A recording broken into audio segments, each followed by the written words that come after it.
বাংলাদেশের ছাত্র আন্দোলনের সময় জাতিসংঘের হিসেবে 650 জন নিহত হয়েছে। অন্যদিকে টাইম ম্যাগাজিন তাদের একটি রিপোর্টে উল্লেখ করেছে যে ছাত্র আন্দোলনের সময় পুলিশ মারা গেছে 3204 জন। প্রশ্ন আসে, 3000-এর উপরে পুলিশকে কারা হত্যা করলো? পুলিশের এমন প্রাণঘাতী পরিস্থিতিতে যখন তারা নিজেরাই নিহত হচ্ছে, তখন পুলিশ কি আত্মরক্ষার জন্য গুলি করতে পারে না?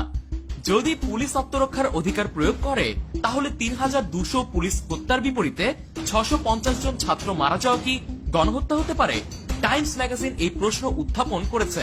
কোনটি গণহত্যা, 3200 পুলিশ হত্যা নাকি আত্মরক্ষার জন্য মারা যাওয়া 650 ছাত্র? এছাড়া ছাত্রদের মৃত্যুর ক্ষেত্রে ব্যবহৃত গুলির প্রশ্নও রয়েছে। সেই গুলি পুলিশ ব্যবহার করে না।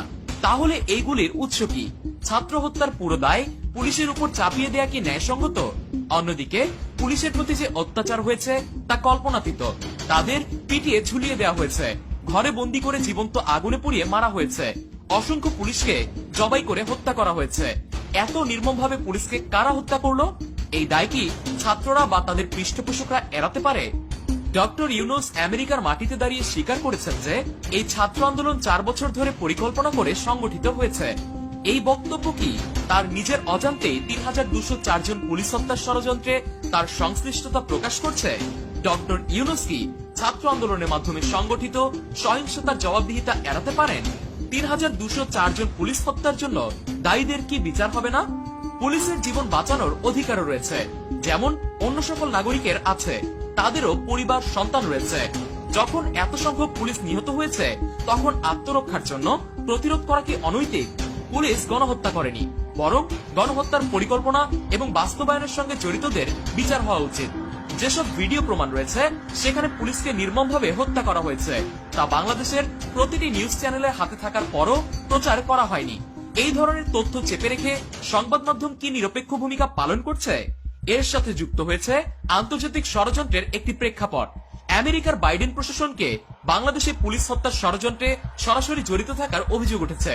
বাইডেন প্রশাসন গাজা, ইউক্রেন সহ বিভিন্ন দেশে অরাজকতা সৃষ্টি করে বিশ্বকে অশান্ত করে তুলেছে। বাংলাদেশের অর্থনৈতিক ও সামাজিক উন্নয়ন, যা গত দশকে অসাধারণ ছিল, তা থমকে গেছে আমেরিকার ষড়যন্ত্রের কারণে। ডক্টর ইউনুসের মতো একজন উচ্চাভিলাষী ও লোভী মানুষ নিজ দেশের বিরুদ্ধে ষড়যন্ত্রে লিপ্ত হয়ে দেশকে ধ্বংসের পথে ঠেলে দিয়েছেন। শেখ হাসিনার অপরাধ কি ছিল? তিনি আমেরিকার কাছে মাথা নত করেননি, বাংলাদেশকে স্বাধীনভাবে নেতৃত্ব দিয়েছেন।